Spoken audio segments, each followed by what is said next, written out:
pagi hari ini ada yang unik ya. Biasanya saya keliling sawah, keliling kampung. Hari ini ke kantor menteri.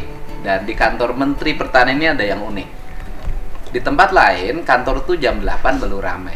Di Kementerian Pertanian jam 5 pagi sudah ramai.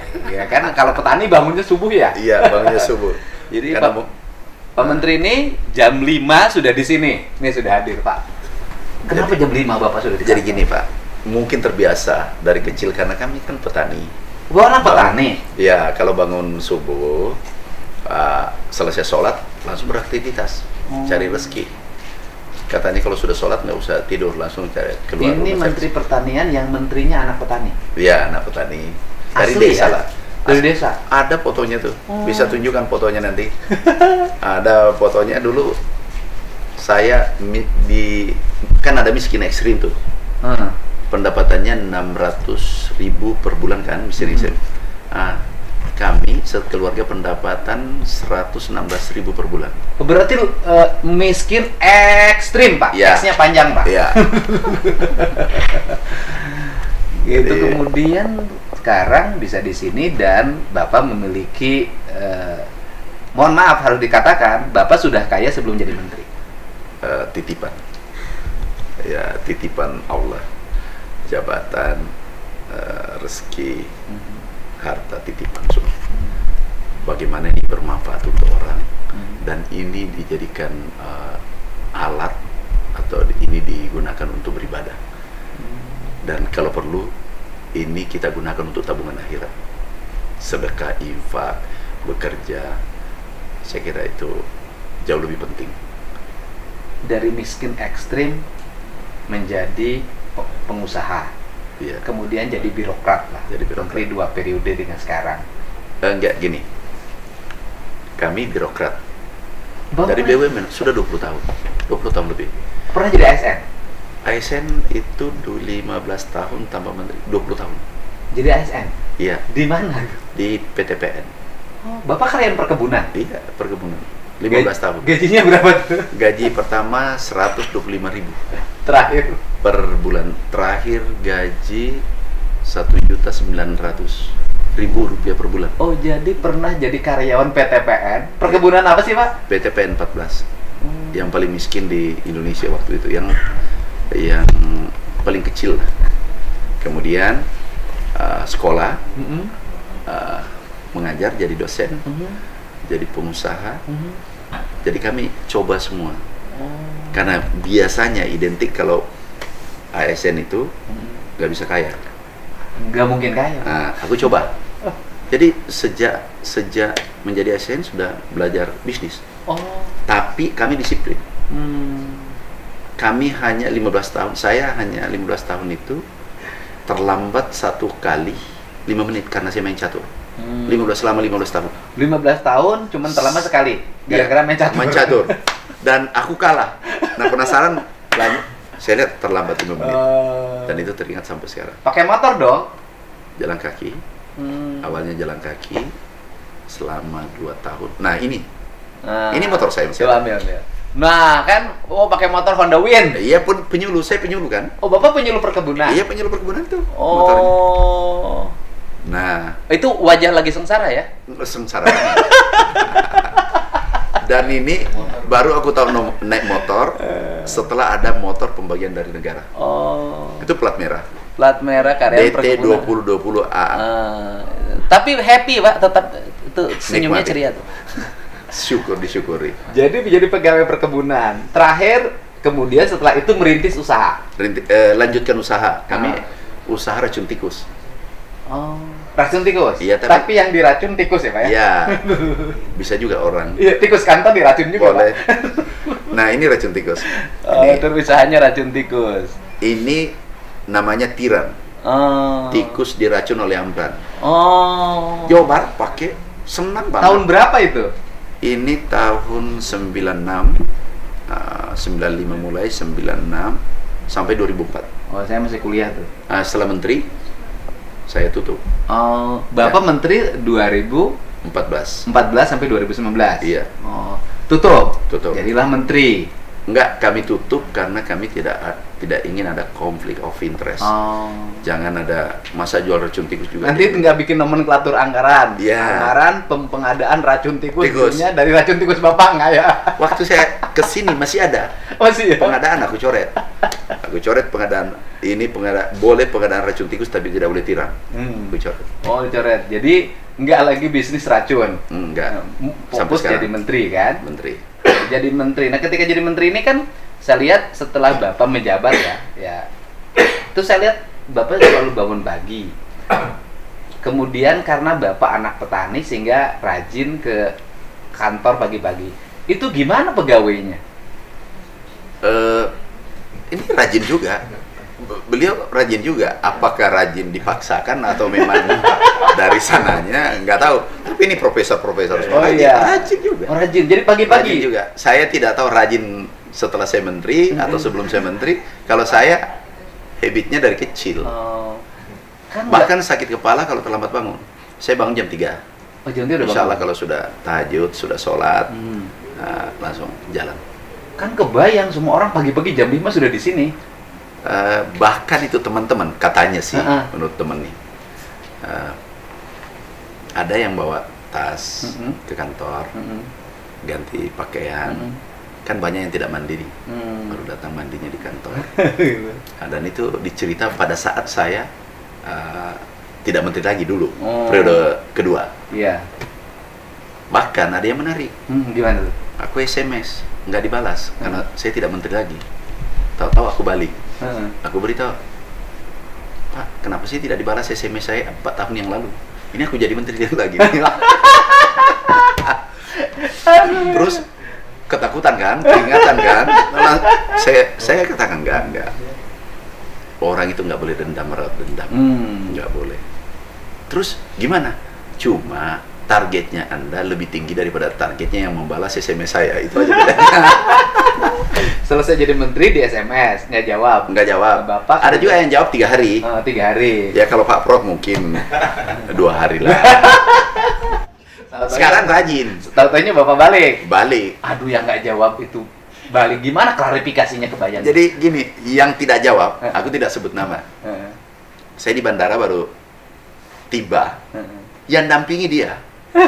Aku balik sementara makan nih di bandara, tiba-tiba balik kiri, tiba-tiba dia yang saya share. Aku makan dulu, selesaikan makan setelah.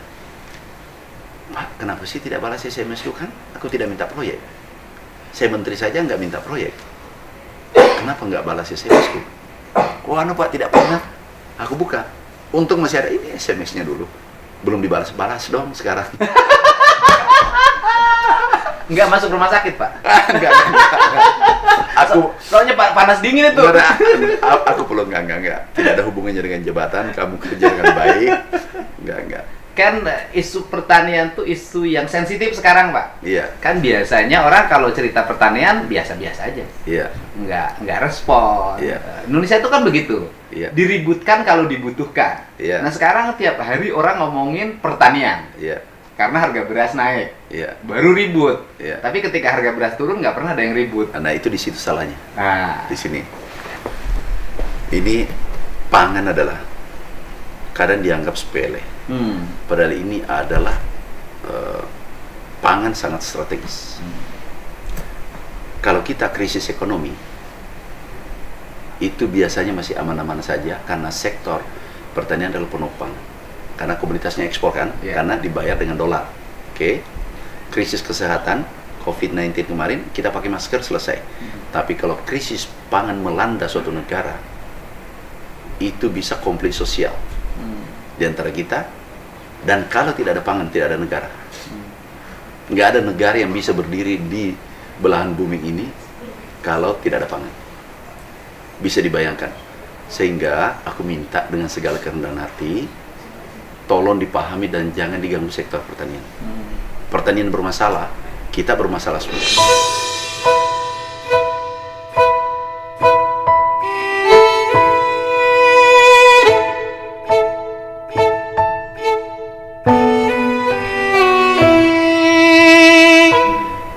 Krisis pangan ini bukan terjadi di Indonesia saja, seluruh dunia. ada 20 negara, 22 negara sekarang menyetop ekspor Iya. ke negara lain termasuk ke Indonesia. Nah, oleh karena itu, mari kita gandengan tangan untuk meningkatkan produksi pertanian. Nah, pangan ini kita harus jaga bersama. Petani sederhana, beri sarana produksi, pasti Bapak lebih tahu lah. Iya. Beri pupuk yang cukup, sudah selesai masalahnya. Petani sudah tersenyum.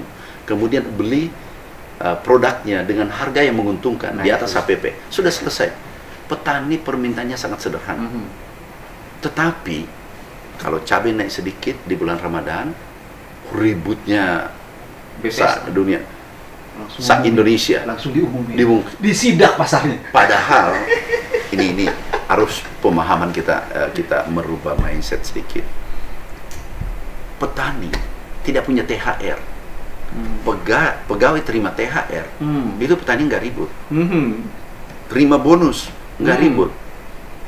Terus petani dari mana THR-nya untuk beli baju baru anaknya? Itu dari kenaikan harga cabai sedikit, bawang sedikit di batas normal, batas wajar. Berilah ruang petani untuk berlebaran.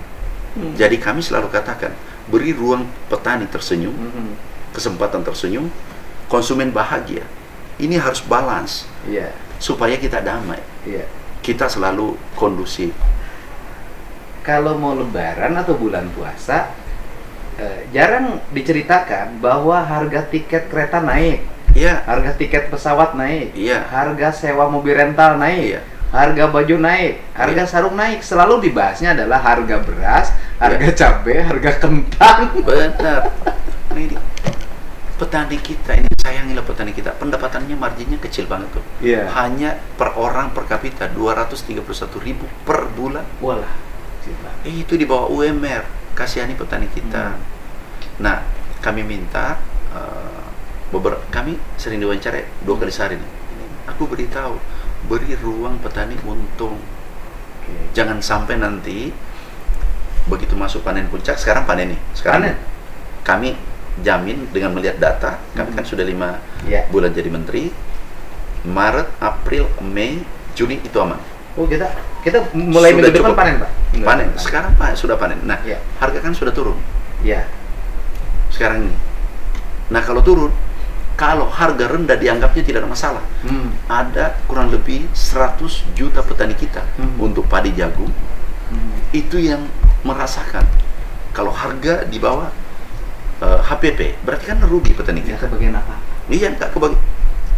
Petani cuma minta pupuk, sarana produksi cukup, harga menguntungkan, dan naik sedikit untuk berlebaran. Nah, ini Pak pupuk, Pak. Kan saya bertani tinggal di desa. Ini kan akses untuk mendapatkan pupuk itu seringkali trouble di bawah. Iya, betul. Trouble, akhirnya mereka kadang-kadang tidak dapat. Kalau tidak dapat, akhirnya beli pupuk yang biasa. Nah, kalau kata petani itu begini sebenarnya. Nggak apa-apa sih pupuk sesuai dengan harga pasar. Asal hasil panen dibeli dengan harga tinggi. Betul. Benar, itu benar. Tapi ini masalah pupuk. Nah, gimana tuh caranya? Jadi gini, yang pertama, kemarin ada masalah regulasi. Kami sudah cabut permentannya. Kami ke lapangan, keliling kurang lebih 15 provinsi. Kami datangi, kami diskusi dengan petani. Apa sih masalah? Ternyata pupuk, bayangkan pupuk ini kuantumnya turun 50%. Apa tidak berteriak seluruh Indonesia? Turun 50%? Iya, tapi alhamdulillah ratas minggu lalu arahan Bapak Presiden kami sampaikan, laporkan, beliau langsung meminta dinaikkan 100%. Naik lagi? Naik kembali dari 4,7 juta ton, naik menjadi 9,55 juta ton. Dengan nilai APBN berapa itu, Pak? Ini mungkin naiknya kurang lebih 40 triliun. Saya kira petani sudah senang. Sudah aman berarti ya ke depan? Aman, sudah aman. Kemudian yang kedua yang Bapak sampaikan tadi, bahwa keadaan sulit, ngambil pupuk dan seterusnya. Kami keluarkan kebijakan, gunakan KTP. Sudah cukup bisa ngambil pupuk. Sudah bisa aman? Bisa. Pakai KTP ngambil pupuk? Sudah 2 aman. Gesek selesai? Gesek selesai. Jadi kuantum pupuk sudah naik 100%. Kemudian pengambilannya, mekanisme pengambilan sudah oke. Nah, ini kabar baik ya untuk petani kita. Di pertanian itu ada kesulitan yang dihadapi petani itu. benih padi, Pak. Iya. Benih padi itu kadang-kadang mereka masih nanam turunan yang ketiga, Iya, keempat. betul. Tidak benih padi yang ungu. Iya. Nah, karena jarak, kalau sudah mereka nggak punya uang, ya udah ya dapat yang tanam dia. Ini lagi. Nah, ke depan apakah harus ditambah jumlah balai? Bukan ke depan. Begitu kami masuk, Ya. semua kebutuhan yang utama petani langsung kami cek satu-satu. Pupuk, mekanismenya, kuantumnya sudah selesai. Yang kedua, alat mesin pertanian. Ya. Yang salah satu sarana produksi yang penting adalah benih. Benih. Nah, benih ini kami siapkan gratis. 4 juta hektar. 2 juta padi, 2 juta jagung. Untuk mendapatkannya Untuk di mana? tahun ini. Di mana mendapatkannya petani? CPCL-nya dikirim, dapat. Spesialnya dikirim. Iya, justru kami mencari petani yang mau melakukan akselerasi tanam. Selesai tanam culik istilah kita, selesai panen langsung tanam, kami berikan bibit benih gratis. Nah, ini kan kita kalau bicara era ya, Pak ya. Iya. Kalau era tahun 76, 77, 78 sampai 80-an, itu kan PPL tuh selalu hadir di tengah masyarakat. Iya, Fasilitas PPL zaman itu, Pak, iya, itu lebih tinggi dari camat. betul. Motor trail yang Iya. merek Honda itu yang bagus tuh, Iya. itu dipakai di PPL zaman itu yang semua orang belum punya motor. Iya. Nah, ini PPL di Ya, zaman seperti sekarang. motor saya tadi. Itu lebih tinggi dari itu Pak kalau 76, Pak. Yang Nah. trail tuh Honda yang bagus tuh, yang sekarang kisaran harga 150 juta itu. Iya. Nah, di tahun 76 tuh sampai 80-an. 80-an motornya bagus. PPL tuh pokoknya jadi kelas menengah di desa. Nah sekarang ini PPL tuh kayak nggak hadir di tengah masyarakat dan kemudian nggak gagah kayak dulu karena gajinya kecil-kecil. Bukan, Pak. Masalahnya apa? PPL-nya yang tidak ada. Bukan fasilitasnya, PPL-nya yang tidak ada. Jadi Kalau PPL-nya emang nggak ada? PPL-nya yang tidak ada. PPL kita kurang lebih 50%. Jadi kebutuhan kita 80 juta, tetapi yang ada cuma 40 juta. Kami usulin lama, tapi katanya ada moratorium dan seterusnya. Nah, sehingga kami gunakan TNI. Makanya Babinsa hadir. Itu untuk menopang ke yang wilayah-wilayah yang tidak punya PPL. Jadi itulah ide awalnya sehingga Babinsa kami hadirkan, membantu mensupport. Nah, jadi PPL kita bukan fasilitas yang tidak ada, PPL-nya yang tidak ada. Bukan PPL tidak hadir. Memang PPL-nya PPL-nya tidak ada. Bapak tunggu sampai kapan dia tidak ada PPL-nya. Cuma separuh, bayangkan, cuma separuh PPL seluruh Indonesia. 50%. Karena petani ini kan problemnya gini, ketika ada serangan hama, Iya. mereka tuh suka kebingungan apa yang harus dilakukan karena tenaga pendampingnya nggak ada. Ya, nah sekarang makanya ini kami sudah buat rancangan. Ini coba lihat anunya slide-nya.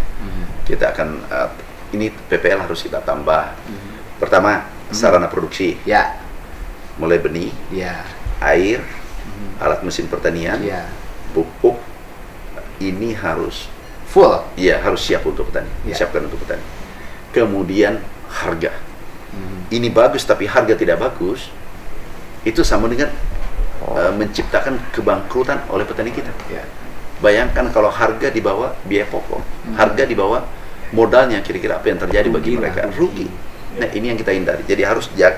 Sebenarnya pertanian itu harus kita jaga dari upstream ke downstream, dari hulu ke hilir, Ke harus hilir. kita jaga. Nah, yang belum connect menurut saya adalah persoalan infrastruktur irigasi, Pak.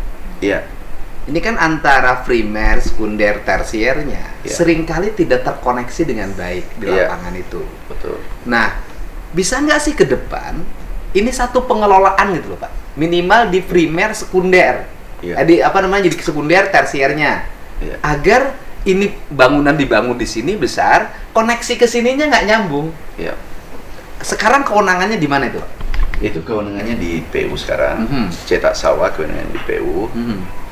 Sekunder, primer itu di PU. Tetapi dulu pernah kita lakukan gerakan tahun 2016 memperbaiki irigasi tersier itu 3 juta hektar. Dan hasilnya kan kita swasembada. Ya. Era Pak Jokowi, waktu periode pertama itu kita 3 kali swasembada. 2017, 2019, 2020. Iya. Jadi era Bapak Presiden Pak Jokowi itu 3 kali swasembada. dan swasembadanya sempurna. Karena yang dikatakan swasembada adalah, definisi swasembada adalah impor maksimal 10% dari kebutuhan. Iya. Nah, sedangkan waktu itu untuk beras medium ya, bukan beras untuk kesehatan. Beras medium itu impornya nol di 2017, 2019, 2020. Artinya sempurna kan? Nah, dulu pernah kita swasembada tanggal 10 November tahun 84, era Pak Harto. Itu penduduk kita kan masih 100 juta lebih. Iya. Lah, sekarang 200 juta kita swasembada. Berarti Pencapaiannya ini lebih tinggi. lebih tinggi. Nah, ini ke depan kalau swasembada saya kira tidak sulit. Yang penting petani, kita hadir di sisi petani, kita peduli dengan petani, pasti berproduksi. Petani sederhana, beri ruang untuk untung, berproduksi. Jadi yang irigasi yang dari mulai Beri, sekunder dengan tersier bisa Tersier, nggak sekunder. terkoneksi bahwa itu menjadi pengelolaannya di Kementerian Pertanian. Sekarang dialihkan, justru cetak sawah pun undang-undang yang baru itu dialihkan ke PU. Nggak masalah sih, di mana saja. Yang terpenting pertanian adalah kita mau tanam ada air. Karena kan kalau irigasinya yang sekunder itu kan bisa dengan pola kerja baktinya para petani. Iya, kalau tersier. Iya, kalau tersier. Kalau sekunder agak berat. Agak berat. Kalau Tersier bisa. Tersier bisa. Dulu kami gunakan swakelola, petani yang kerjakan. Iya. Sehingga petani berpendapatan kan. Dulu 3 juta hektar kami perbaiki. Ada nggak orientasi ke depan dibuat lagi program itu? Nanti kami kolaborasi dengan Kementerian PU. Diskusi. Iya, karena problem-problemnya gini loh, masuknya air itu kan misalnya hanya pada saluran kecil terhambat, Iya. panjangnya 3 km, Iya. kan hanya yang gitu-gitu aja sebenarnya. Benar. Tidak ada yang mengerjakan. Betul. Akhirnya tidak bisa bertani. Iya. Kayak kemarin saya menemukan kasus kan, irigasinya roboh, Iya, tidak punya kemampuan, nilainya hanya sekitar 500 juta. kecil banget. Kan itu kalau diantisipasi cepat selesai. Iya, Nah, yang gini-gini mungkin kan menyebar di seluruh Indonesia, menjadi Benar. problem jadi besar. benar. Nah, itu ke Ke depan. depan kita buat program. Nah, itu. Kita sudah buat program. Gimana petani sarana produksi tersedia, Ya, harga yang menguntungkan, sudah. Petani itu selesai. Itu aja yang diminta petani. nah, kemudian sekarang ini kan mau masuk ke Lebaran. Isu. Nah, Hari ini kan kita melawan perang isu kan. iya. Isu itu kan ada sebuah isu yang membuat masyarakat resah. Buat seolah-olah problem pangan, tidak ada beras sejenisnya. Nah, prediksi Pak Mentan ini dalam 3 bulan ke depan, kebutuhan berasnya terpenuhi dari mana saja? Lebih. Jadi surplus untuk 3 bulan ke depan. Jadi gini, pertama kami masuk, bisa perlihatkan petanya, datanya. Ini, Oke. pertama kami masuk, saya katakan, kan kami masuk di Oktober, Ya. dilantik di Oktober. Nah, Oktober itu, bukan ini, tanam. Oktober itu tanamnya hanya 500.000 hektar. Oke. Harusnya untuk memenuhi kebutuhan nasional, memenuhi kebutuhan penduduk 270 juta, itu harus tanam minimal 1 juta hektar. Nah, ini kan, ini terjadi yang warna biru. Kemudian bulan November juga masih 800, rendah kan? Ya.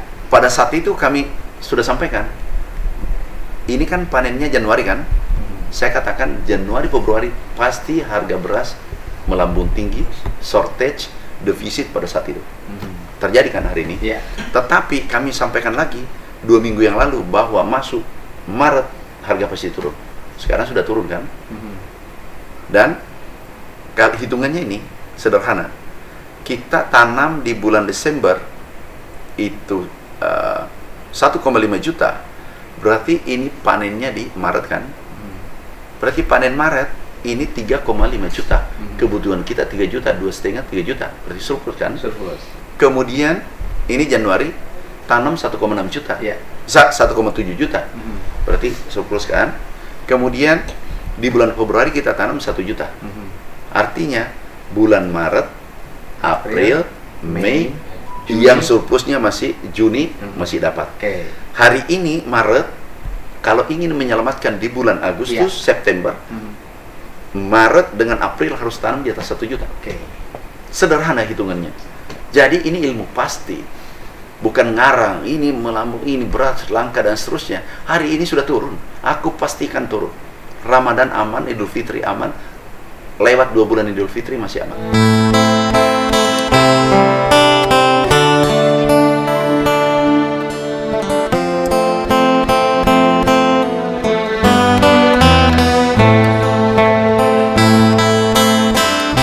Nah, kalau mengatakan Juni, tanam hari ini, Iya. kita lihat Maret, bagaimana kondisi El Nino. Sekarang cuma masalah pupuk tadi, SK-nya belum turun. Ya 50%, padahal Bapak Presiden sudah perintahkan itu aja. Kalau sudah ada persetujuan, langsung kita jalan. Dan yang paling utama ini kan petani itu kan begini Pak. Petani beras terutama ya. Ya, Itu kan kelompok masyarakat profesi yang menerima takdir apapun pada dirinya. betul. Gagal panen, mereka modal lagi sendiri. Iya. Tapi kan mereka tidak nunggak. Iya, Kemudian harga gabah turun, mereka tidak pernah protes. iya, Nah, tetapi ketika harga beras naik aja, ramainya luar biasa. iya. Dan kemarin itu menurut saya harga beras naik itu karena beras tuh banjir juga menjelang pemilu di mana-mana. Iya. Karena kan bantuan beras itu rame tuh, ada yang 1 suara 5 kilo gitu. Nah, itu kan problemnya sebenarnya Iya, itu. mungkin juga yang calon-calon legislatif ya kan, artinya dia bersedekah Iya. pada saat mau pemilu. Mhm. Jadi banyak beras beredar, bisa juga. Iya, banyak beras, banyak suara lah. Ya banyak, ya, sedekah lah. Mereka bersedekah, rajin bersedekah. Nah, justru yang harus dipikirkan menurut saya ke depan itu, ketika panen booming, harga turun Pak gabah serapannya. Nah, memang ke depan sebaiknya Bulog itu menyerap gabah, bukan beras. Kalau Bulog menyerap beras, berarti tidak ketemu dengan petani kan? Iya. Ketemu dengan pedagang. Pedagang. Dari dulu saya usulkan seperti itu. Mm-mm. Bulog harus menyerap gabah, sehingga pemerintah dengan petani ketemu, diskusi, langsung, direct. Iya. Tapi kalau ketemu dengan penggilingan, berarti kan ketemu pedagang. Iya. Bolehlah beli juga beras, nggak masalah, tapi juga beli gabah. Iya. Dan gabah harus di atas HPP. Iya. Selama ini mitra Bulog adalah pengusaha beras. Iya. Bukan Itu nggak petani. salah. Itu nggak salah, tetapi sebaiknya mengambil juga gabah. Nah, kan ada problem di situ, Pak. Problem di situ adalah Bulog itu beli gabah Iya. pakai uang bank. Iya, Bunganya adalah bunga komersial. betul. Kan nggak akan kejar kalau seperti itu. Sebenarnya sederhananya, Iya. kalau pedagang beras bisa untung, kenapa Bulog tidak bisa untung? Oke. Sederhana banget. Bulog segede itu, pedagang kaki lima, pedagang yang asongan aja untung, apalagi Bulog. Tinggal bagaimana mengatur sistemnya, manajemennya. Menurut saya nih, karena kalau pedagang beras tidak untung yang ada di Cipinang, seterusnya kan tutup, iya kan? Pedagang beras nggak ada yang bangkrut, Iya, sudah selesai berarti. nggak pernah ada yang bangkrut. Yang manajemennya harus diperbaiki.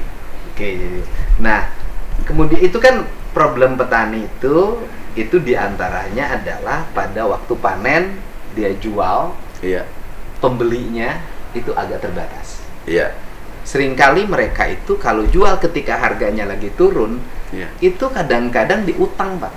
iya, 2 minggu jadi Iya. beras dulu baru dibayar. iya, iya. Nah, ke depan antisipasi kita apa? Mungkin ke depan yang pertama adalah Bulog itu membeli gabah.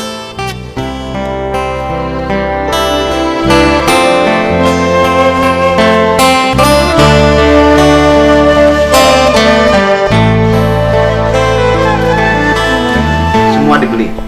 Bisa semua, bisa 70% dan seterusnya. Itu bisa. Kalau itu yang terjadi, artinya petani terselamatkan kan. Iya. Petani tidak lagi berteriak bahwa di harga gabahnya di bawah HPP. Iya. Yang kedua, kalau petani untung, mereka tanam lagi. Kita tidak sulit menghimbau pada petani untuk tanam. Iya. Karena kalau ada salah satu contoh komoditas dulu, masih ingat jagung nggak? Kebijakan kita keluarkan kebijakan menguntungkan petani, langsung swasembada. Dulu kan impor 3 juta ton, Iya. 3,6 juta. Tiba-tiba bisa ditunjukkan datanya, tiba-tiba kita ekspor. Kebijakannya apa? Kita beli harga minimum 3,5 3.150.000 per kilo yang jagung. Jadi kebijakannya tepat. Apa yang terjadi? Petani itu kuburan pun ditanami. Karena menguntungkan kan. Nah, kita bisa ada gambarnya. Itu di Gunung Kidul. Jalan pinggir jalan gunung ditanami. Tengah sawit ditanami. Kenapa? Karena menguntungkan. Iya. Petani beri ruang untung. Dia tanam nih, coba. Kuburan ditanami. Tanamin jagung. Karena jagung harganya bagus. Lebih bagus. Jadi beri ruang untung, pasti dia berproduksi. Nggak usah diajari petani. Petani itu pintar. Terus di Sumatera, di bawah pohon kelapa, sawit ditanami. Di Palian, Gunung Kidul. Nah, ini di bawah sawit. Dulu tidak pernah terjadi. Tanam jagung di... Jadi petani pintar. Petani ini bergerak kalau menguntungkan. Apapun menguntungkan pasti bergerak. Masih ingat porang? Ya. Dulu bagus harganya, bergerak. Masif kan? Ya. Sekarang turun harganya. Ini harus dijaga. Kontinuitasnya harus dijaga. Nah, ini jagung ditanam di tengah sawit. Dulunya kan cuma tanam rumput. Ini menguntungkan petani sawit, menguntungkan negara, menguntungkan Indonesia karena kita menghemat devisa kan. Kebijakan seperti ini yang ditunggu petani. Dulu impor, coba kita lihat impornya dulu, 3,6 juta. Tiba-tiba 2 tahun langsung ekspor. Jadi petani nggak perlu diberi ruang untung. Siapkan sarana produksi, mereka berproduksi, harga yang menguntungkan, itu beres. Iya, semoga ke depan seluruh produksinya bisa dibeli negara dan negara menyimpan di gudang. Nah, nih yang Bapak cerita itu ini programnya. Ini sebenarnya belum bisa dibocorkan. Cold storage. Bocoran dikit silo. boleh. Ini. Jadi mimpi besar kita semua untuk Indonesia, kita membangun cold storage. Jadi kalau peak season harga murah masuk di sini. Bisa juga bampangan, menjadi bampangan. Persis. Nah, nanti dia mengambil DP uang muka. Persis. Begitu harga naik, jual, terserah kapan mau dijual. Tapi ini masuk di sini. Cold storage katakanlah bangun di Medan, Surabaya, Jakarta, dan Makassar. 4 titik saja kita bangun. Tetapi manakala terjadi off season, ini keluar. Kalau masih berlebih, ini langsung ekspor. Tuh. Cantik kan? Persis. Jadi ini kita bangun di 3 titik. Tidak ada lagi mengatakan tomat jatuh harganya, cabai jatuh harganya karena tidak bisa bertahan. Karena kita bangun cold storage yang besar. Cantik kan? Cantik banget. Iya. Ini jadi ilmunya sudah cukup. Persoalannya dilanjutkan apa tidak? Iya. Dulu kan sudah swasembada 2019. Kenapa kita impor lagi? Karena kita ini terkadang tidak konsisten. Kalau ada program bagus tiba-tiba ditinggal karena ganti kepala desa, ganti bupati, ganti gubernur, biasanya ganti program. Kalaupun program yang dulu sudah bagus, tapi dianggap bukan legacy, sehingga ini pemerintahan terputus. Ya. Nah, momentum sekarang ini insya Allah pemerintahan berkelanjutan, ini harus dijaga dengan baik, dirawat dengan baik. Bayangkan berapa ribu triliun uang yang terbuang sia-sia karena begitu banyak pembangunan di tingkat desa, kabupaten, provinsi, nasional yang tidak dilanjutkan karena orangnya terganti. Nah, ini yang perhatian kita bersama ke depan. Jadi ya, ke depan kita para petani, kita punya mimpi baru, punya harapan baru. Ketika harga gabah lagi turun, negara membeli dan menyimpannya dalam bentuk gabah. Kemudian ketika harganya naik, kalaupun buruh tani kekurangan beras, kita masih punya harga beras yang standar. Nggak kayak sekarang, waktu musim panennya berlimpah, yang belinya nggak ada, akhirnya dibuangin di mana aja jualnya. Ketika musimnya sudah lagi musim kering, gabahnya lagi nggak ada, kita harus cari kemana-mana. Nah, ke depan ini barangkali pertemuan kita, dan paling utama Pak Menteri silakan berikan jaminan pada seluruh warga Indonesia, terutama warga Pulau Jawa yang konsumsinya paling tinggi, nggak usah cemas tentang beras. Insya Allah, lihat data produksi Maret juga sesuai data BPS yang terakhir ya. Maret, April, Mei beras aman. Untuk Juni kita tanam sekarang. kita harus menanam minimal 1 juta hektar per bulan. Kalau 1 juta hektar per bulan berarti produksinya bisa 3 juta, 3,5 juta ton. Sedangkan kebutuhan kita 2,5 juta ton sampai 3 juta. Artinya apa? Surplus. Iya. Dan harapan kita kalau pemerintah impor beras, berasnya untuk beras cadangan. Ya, Cadangan pangan nasional. ya jangan sampai mengganggu harga petani. Jangan lagi panen, pasar diguyur beras impor. Iya, enggak. Insya Allah enggak. Kami sudah bicara dengan Bulog. Nanti Dengan Mang Udin tuh kasihan tuh nanti, rugi tuh. Barangkali pertemuan pagi hari ini cukup ya, kita memberikan gambaran umum tentang kondisi pangan Indonesia dan ke depan pangan harus senantiasa dijaga oleh negara. Selama ini seluruh warga Indonesia saya katakan melecehkan pangan. Iya. Tidak pernah peduli terhadap dunia pertanian. Lagi musim panen, harga turun, nggak peduli. Kalau tidak ada baru dicari. Ya, tuh. Terima kasih komentar. Makasih, sama-sama. Semoga Indonesia negara menjadi negara kuat, pangannya terpenuhi, rakyatnya sejahtera. Amin, amin, amin.